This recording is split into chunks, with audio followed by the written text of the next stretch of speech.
Welcome to the Broker Podcast with Jack Stapleton, founder, co-owner, and broker of Realty Texas, one of America's most respected independent real estate firms. Early in his career, Jack was named Realtor of the Year, top producer, and helped over 1,000 families buy and sell properties. Later turned industry leader and broker, Jack founded Realty Texas and built it into an empire with over 400 agents, tens of thousands of transactions closed, with billions in production. As former board president, NLS chairman, real estate instructor, software engineer, and technology innovator, Jack knows what it takes to succeed at every level. Welcome to the Broker Podcast. Welcome to the Broker Podcast. With me today is Mr. Gavin Walker. Welcome to the podcast. Thank you, Jack. So right before you walked in, I was doing some research on you, and I noticed that you were licensed September 30th, 2023. Yeah. You just finished your second year in real estate. I did. So how was your first 2 years? It was very good, especially once I got here. Okay. Is this profession what you thought it would be? I think it's better than what I thought it would be. Really? Yeah. Huh. I think a lot of agents get into business and they don't know what it's going to be, and they fall into it and learn what it's about as they're doing it. Was that the case for you? Yeah, I think so. I think I learned more as I continued to do it and get more involved in the business. So you have stepped in as a staff person here at the company. So you are a producing real estate agent. In your first 2 years, you have closed multiple transactions. How many sales have you closed in your first 2 years? Sales, I would say 2 sales, lots of leases, and some apartments. Mm-hmm. And one of those sales was recent. Yes, one was a few weeks ago. Yep. And then you stepped in and you are the co-chair of the YPN group here at the company. Yeah, I am. It's going well. And you are also our administrator of our entire sales department for our CRM, our Ready Set Sell training, of a brokerage over 400 agents. And you administer the CRM, all the incoming leads, and helping our agents with scripts. That's quite an impressive position for someone who is just coming out of their SAE 2 years and new to the business. Why do you think that is?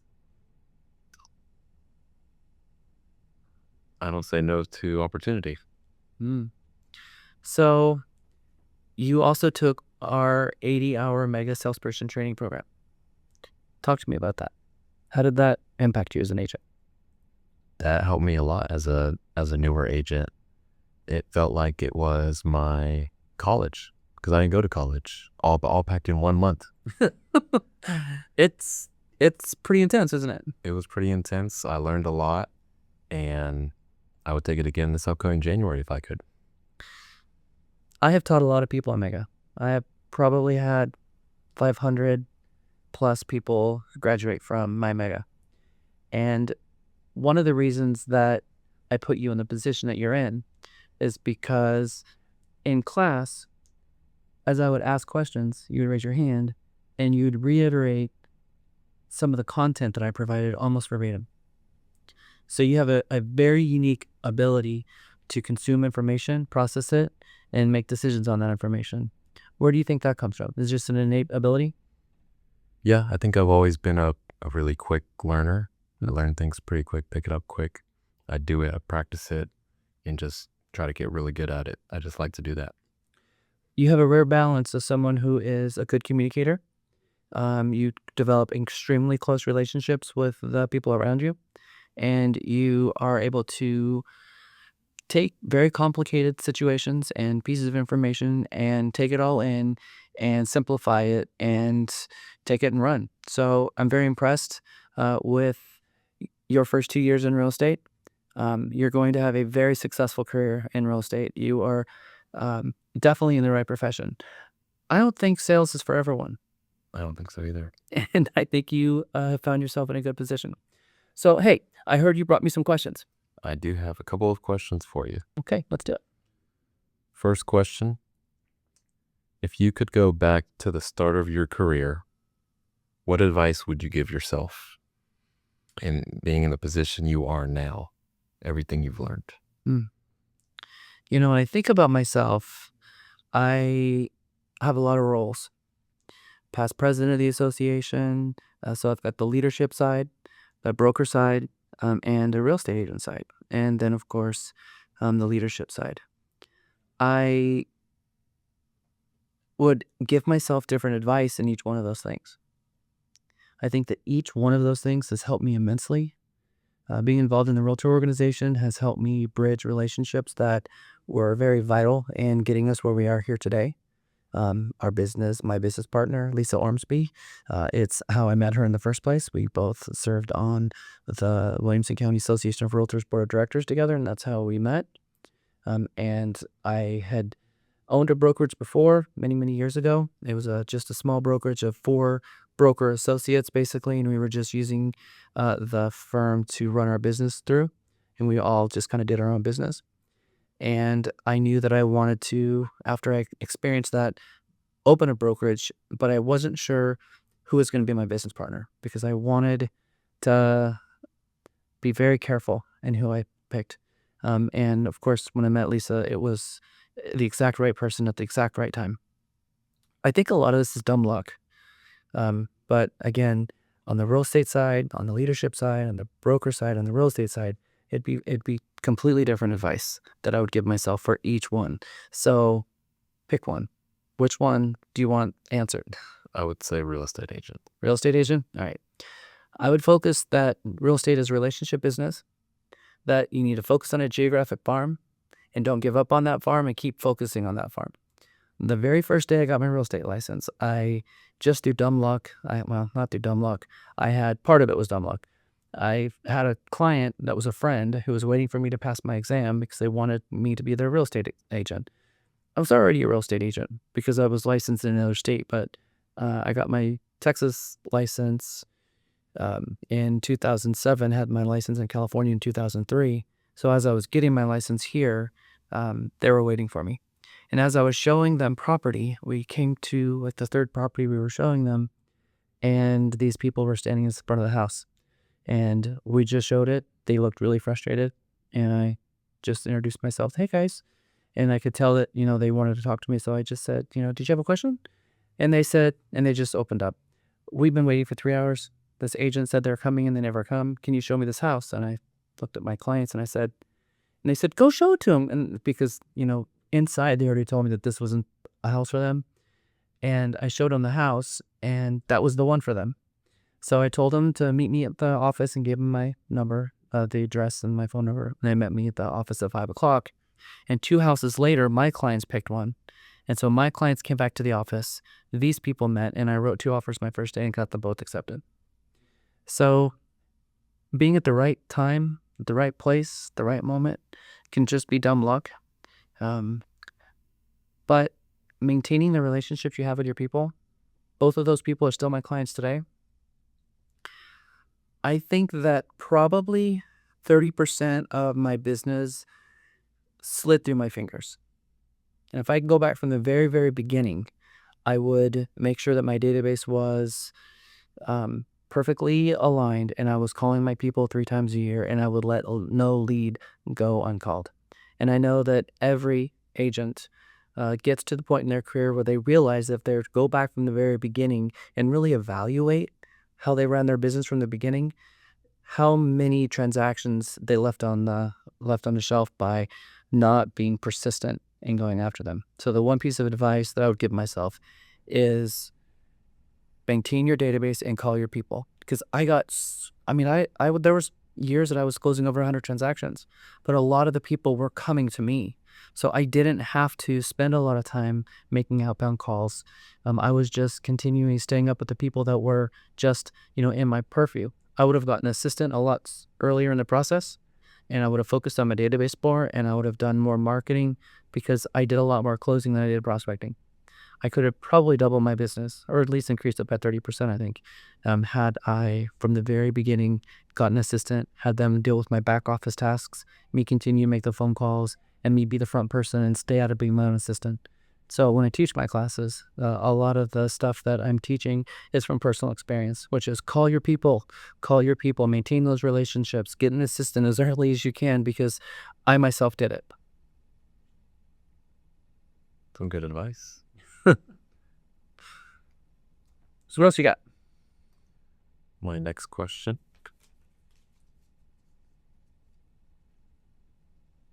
Prelude to this question, I would say, is what's your favorite training you've taken, or favorite class, favorite real estate class? Man, I've had a lot.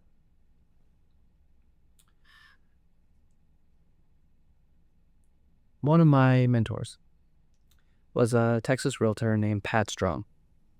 Pat Strong passed away last year, and that was a huge thing for me because I adored Pat Strong, and Pat Strong adored me.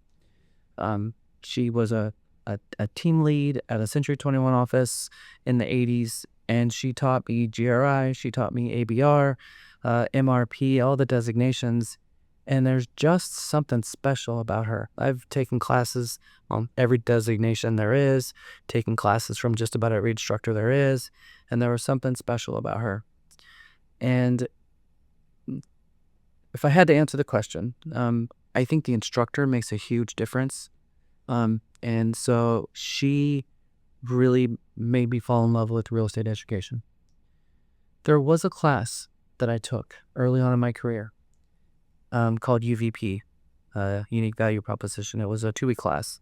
And that class was about learning about your value proposition and learning the representation agreements and contracts.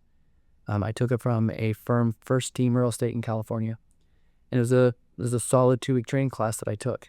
And that probably was the best start to my career because they taught me the importance of the contract, the importance of learning how to have a conversation with a client about representation and getting hired for the job. And because that was my entry gate to the profession, I took that forward.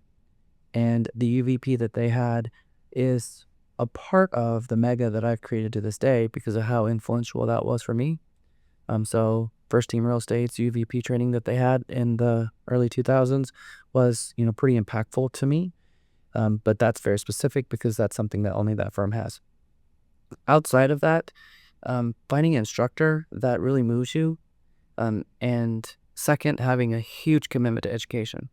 If there's education out there and you haven't taken it, the question is why? GRI, great.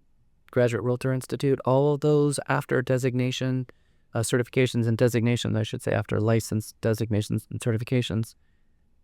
If there's one you haven't taken, go take it. If there's a piece of information out there that you haven't researched, go research it. Read your code of ethics from beginning to end. Read the License Act. Stay up with all of the regulatory changes. Read your contract once a quarter, which means that the best education you can have is this innate nature of yourself to have a high commitment to it in the first place, and study and make real estate, your commitment to real estate, make it part of your business. Once a quarter, I read it all again. So that's what's wonderful about this career for most people is you're continually learning. And yes, now I'm an instructor, but I think I learned more about real estate being an instructor than I did selling over 1,000 homes, because it forced me to study the book before I taught it, and study it, and then it raised more and more questions. So the first time I taught every single class, I had to master that class. And then now that I've taught each class probably 50 times, and every time they come up with a new book, I've got to study it too. And every time something changes, I have to study it too. You end up becoming a real estate master. You become an expert in the field, subject matter expert. So I love real estate. I love learning. So I have a hard time answering the question is what is the one class that impacted me the most other than the First Team Real Estate education I took years ago. But I think just going out there and assuming as much information as you possibly can from all sources is what's going to help make you a well-rounded, well-informed salesperson, which is what the consumer deserves. Yeah. Good answer. So you said UVP, your unique value proposition. Yeah.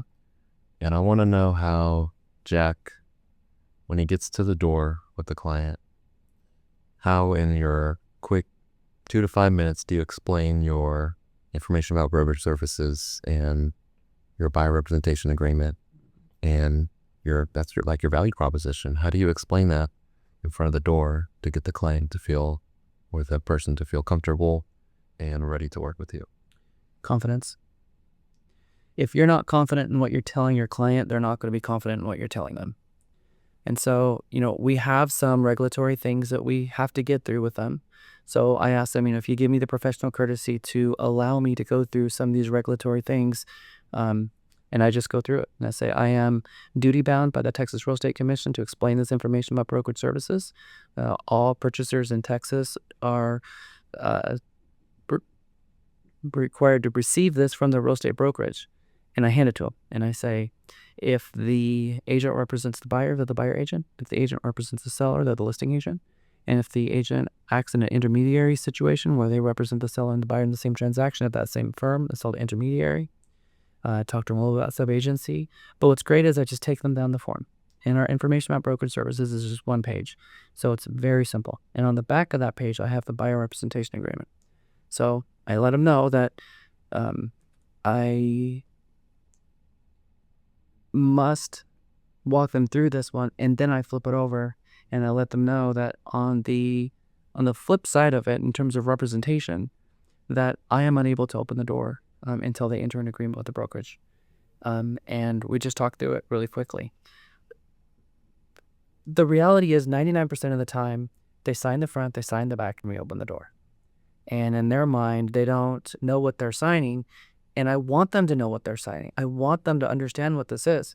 And I think that's the one difference with me, is that most agents don't want the consumer to know what they're signing. They just want they want to just go over it really quickly, front and back. I'm required to give this to you, sign it.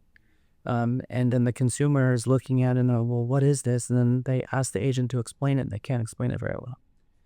I'm the exact opposite. I want to spend a few minutes explaining it because I don't want them to sign this until they really understand what it is they're signing. And I think, before the practice changes, that a lot of consumers, because I was doing this in 2007, 2008, how come no one else made me sign this? And that was a question. And I would say, well, I really can't speak to why the other agents aren't providing this form to you, because it's a regulatory requirement by the entity that provided me a license. And they hear that and they're like, wow, there's something different going on here.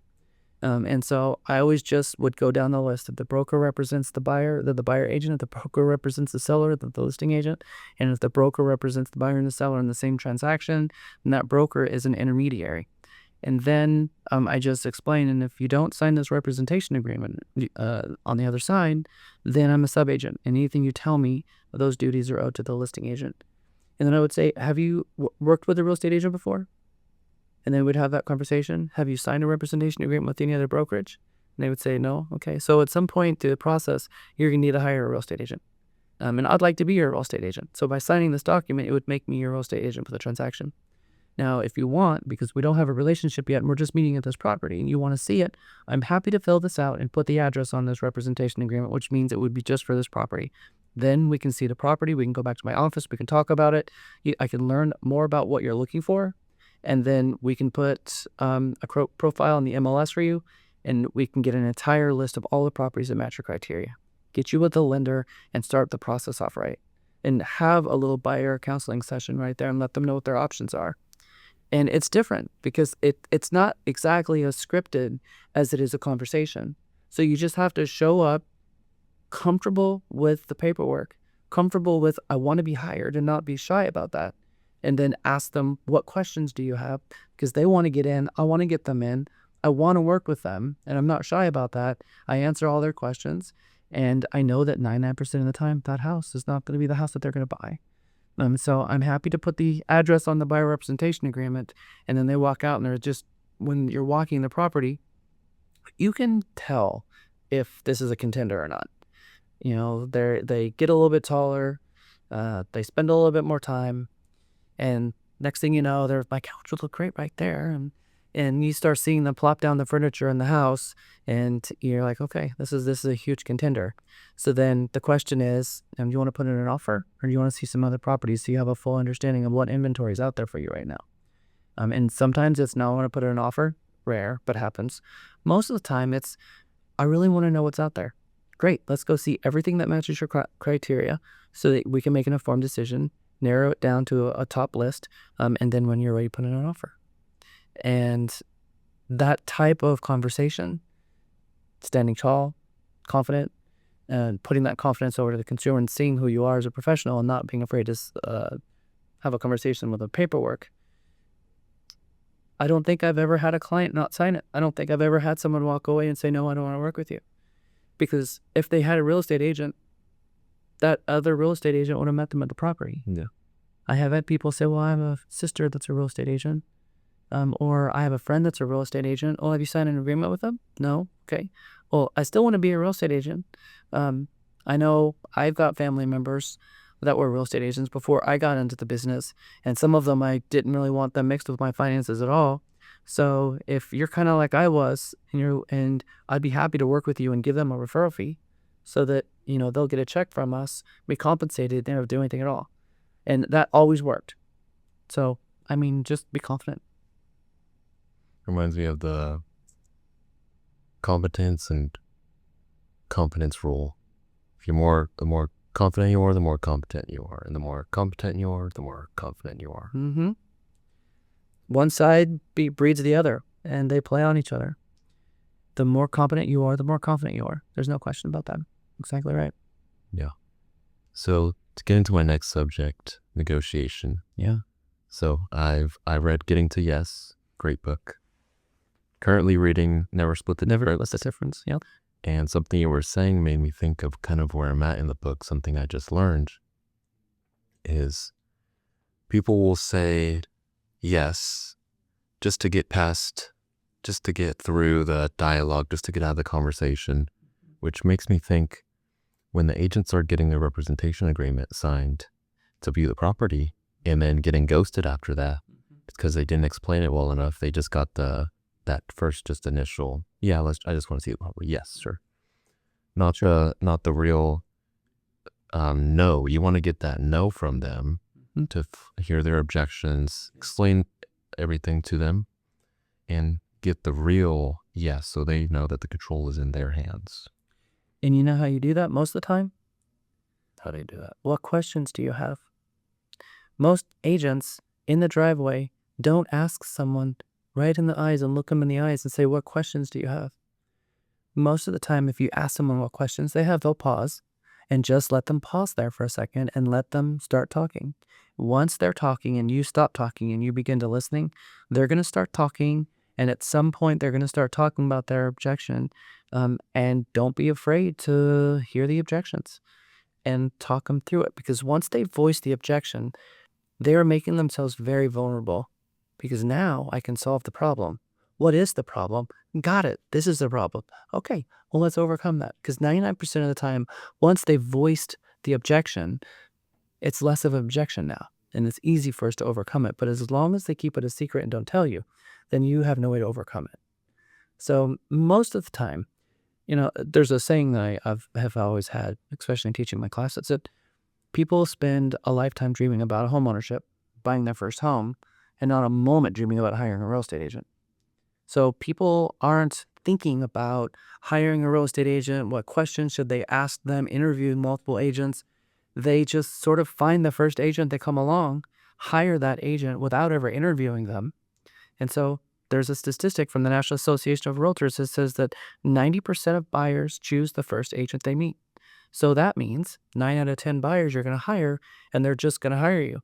And if you can blow them away at what representation you offer, which means being highly competent, a good negotiator, being available, ethical, all the things, then they are going to latch onto you and they're going to want a real estate agent that's going to provide those type of services for life.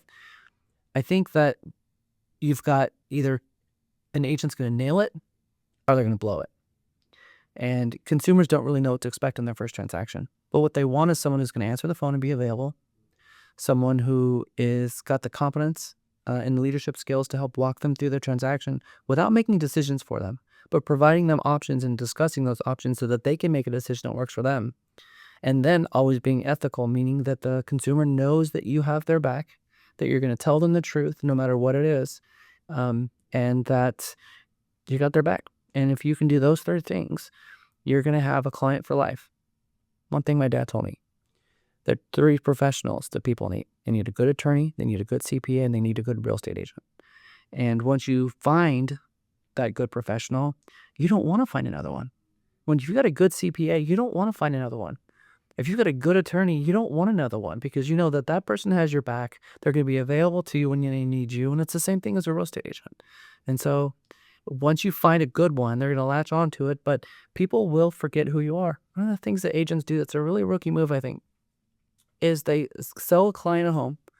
They don't call a couple of weeks later to check in, and they just never call them again. It's almost like the agent ghosted the consumer after closing. And, sometimes the consumer will call 5 or 6 years later. Hey, do you remember me? I'm thinking about selling my home. Yeah, it's likely. But what's more likely is the consumer doesn't even remember the agent's name anymore. I actually have a funny story about this. I still do farm and neighborhood.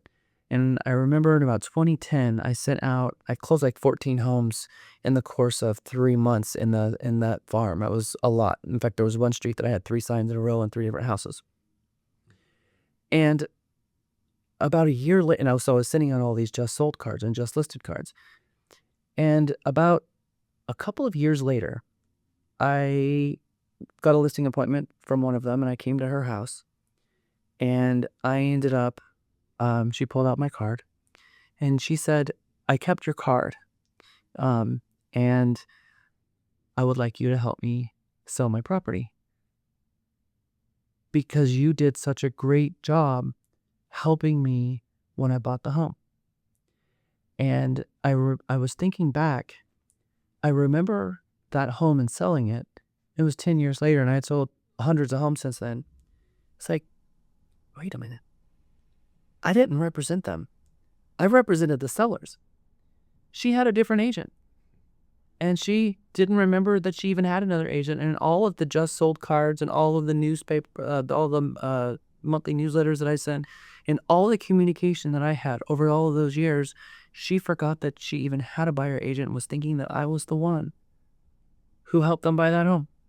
Yeah. So once you've got a client base, you should, have that agent at any point over those 10 years picked up the phone at least once and called them, they would have remembered who their agent was, but not even a single time. Wow. So, stay front and center, call your people, maintain those relationships. That is what has led me to where I am today. And that's, do you really care about someone if you close a home and never call them again? You have to think of the person as a real person. You want to help them throughout their whole life with all their transactions. Some people think of them as just one transaction. Mm-hmm. Well, that's pretty profound. The National Association of Realtors says that people buy and sell a home once every 5 years. And if you're trying to build lifetime relationships with people, you realize that at some point they're going to sell this home and they're going to buy up or downsize or whatever they're going to do, but they're not going to live in this home forever, likely. And in fact, it's a 5-year cycle. And maintaining the relationships with your people every year, that means that there's a 20% chance that they're going to transact that year out of every 5-year cycle. 20% chance that they're going to transact, but out of every single year, there's a 100% chance that they're going to give you a closed referral. NAR says that every one of your past clients, everyone over the age of 18 years old that's a past client, both of those things are true. They have the propensity to send you one closed transaction a year. So that means that when you look at your database, you should look at your database as 100% of my database is going to send me a referral, but only 20% of my database is going to transact. So focusing on the database and the relationships you have with the people, then every single person that you've worked with before should be sending you a referral. Likely they're not going to call you unless you're calling them. So call your people at least 3 times a year, at least, and remind them how much you appreciate them and check in with them. How's the house? How's the family? How's everything going with you guys? By the way, do you know anyone that's looking to buy, sell, lease a home? Because your referral means the world to me. And always bring to the conversation something that's going on, something of value that you can drop on them, and just stay in contact with them. That is what it takes to be a real estate agent. And, it could be raining outside, freezing cold, and you're sitting inside in your nice comfy chair with a cup of coffee, and at 10 o'clock in the morning, you got your headset on and you're talking to people who adore you and love you. I mean, the clients I helped, the clients that I had the honor to assist them with their home purchase or sale, when I call out, I can hear it in their voice that they're genuinely happy to talk to me. I mean, what an incredible profession this is, that I could pick up the phone in the morning and have conversations with people who are genuinely happy to hear from me. And I have so many agents that I'm trying to get them to pick up the phone and call their people, and they're genuinely terrified to call, and trying to get them over that fear and get them to where I am now, which is just, I enjoy those phone calls so much. And I get so much benefit from those conversations and those calls. It's been 23 years and I'm still making those calls today, and I'm still getting those referrals. I'm a broker owner, and I'm crazy busy. I sponsor 400 agents and all the things that I do, but I make sure that I make time to pick up the phone and call those people who entrusted me to be their real estate agent. And a lot of them I will hand over to somebody else, because I can't be a real estate agent that closes 100 transactions anymore. I just can't be. I don't have the time. But I usually make sure that I close at least one transaction a month, and just to keep my toe in the trenches out there with my agent's notes going on, so that I can be, a good instructor based on the market conditions and be relevant. But nothing will stop me from calling my database. No matter what happens, I will continue calling that. Even after in retirement, I will still call those people. So if you want to be a successful agent, you got to understand that that is the most important thing. Yeah, it's a great mindset to have. If you have time, I know every one of these agents have time. I mean, how can you not? I mean, that's the one thing, is prospecting. And a real estate agent, you will find the opportunity. You can't wait for the opportunity to come to you. And so picking up the phone is the least thing that you can do. So we got any more questions? Just a few more. Okay. I want to hear I think I know what your favorite quote is, but what is your favorite quote? Ooh, better and better. That's what I was like. Better and better. It's not a quote that I invented.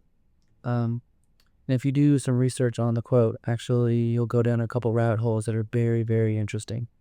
But it's a mindset. It's a philosophy that I want today to be better than yesterday, and tomorrow to be better than today. And if you can focus on that and just continue having a high commitment to education, continue to learn, continue to make yourself better, evaluate what's not perfect and make it better, that you can slowly focus on making everyone around you and help elevate them and their mindset, as well as your business, everything, focusing on, better and better. That's how I built this business. It's how I live my life. I think that philosophy, a lot of people could do good following it. Yeah. Next question. What is your favorite negotiation tactic? Kill them with kindness. Be their friend. If I'm the enemy, then their walls are going to go up. My favorite negotiation tactic is that they don't even know that I'm negotiating with them. If they think I'm negotiating with them, I've already lost. So I want to be helpful, be kind, hard on the problem and soft on the people, help them overcome the problems that they're experiencing, and come at them with, what are you struggling with? And ask them the questions and be their friend, be their advocate. Because the very best way that I can hit a win for my client is to know what they're struggling with. And if they will voice their own objections of what's going on in the transaction, then not only am I helping understand what movement I can make in the transaction and what we're negotiating with, just as, whatever it is, it feeds me of information. Communication, staying in communication with them as often as possible. When I'm doing a deal with someone, when I close a transaction, one of the common things that happen is they call me and say, I just want you to know that I've never experienced this in real estate before. Working with you was a delight. I once had an agent have a bonus, and this was probably one of the most bizarre things I've ever had happen in my life. But she called me and she said, there's a $3,000 bonus and I'm pushing it to your side of the transaction. Because if I take this, it's going to put me into another tax bracket. And I was a brand new agent, and I didn't know anything about tax brackets. And I had no idea what that meant, and I was blown away at what just happened. But she gave me a bonus that came from the other side of the transaction. And she said, you're going to be a good agent. And I didn't know what that meant at the time, but I know exactly what it means now. When you are someone who is respectful and kind, solutions-oriented, picking up the phone and anticipating problems and trying to find the problems before they even surface, then you're going to pave the road and you're going to pave the transaction. So many agents, they put a deal together and they sit back and wait for the phone to ring. They just assume that it's going to all go well, and they assume that no issues are going to happen. And then when they find out about a problem, they get upset about it. They start throwing other people under the bus because they should have done better.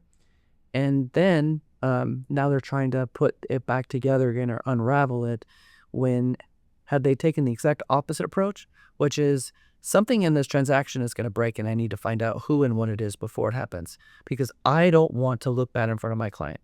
So I'm calling the title company on a weekly basis. I'm calling the lender on a weekly basis. I'm calling the other agent. I'm calling my client, and I'm staying ahead of all of it.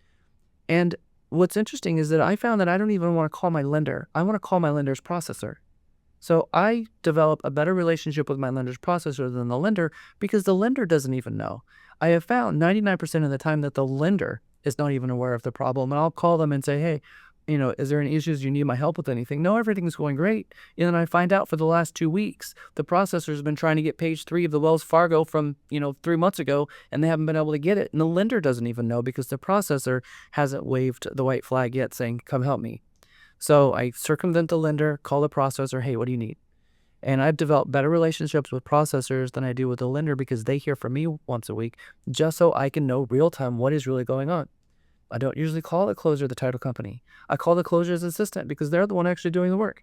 All right, what do you need? How are things going in the transaction? And so it's not that I don't call the lender, and it's not that I don't call the closer. It's that I talk to their assistants 1,000 times more, because that's where I know that I'm going to really get the information that I need as early as possible, giving me more time to anticipate what's going on, work it out. So innate in me is a problem solver. I want to find the problems, and oftentimes I'm putting problems to bed before they even surfaced as a real problem that could have delayed my transaction or undermined my client's close date, or created an issue in the transaction. Well, that's all I have for you. That's a good conversation. And I got a lot from it, and I hope everyone listening also got a lot from this conversation. Well, I appreciate you being a special guest Thank you for having me. on the Broker Podcast, of course. Hope to have you again. Absolutely. If you have questions for the Broker Podcast, please email manager@realtytexas.com with your question, and we will add your questions to the next edition of the Broker Podcast. Thanks, everyone. Thank you.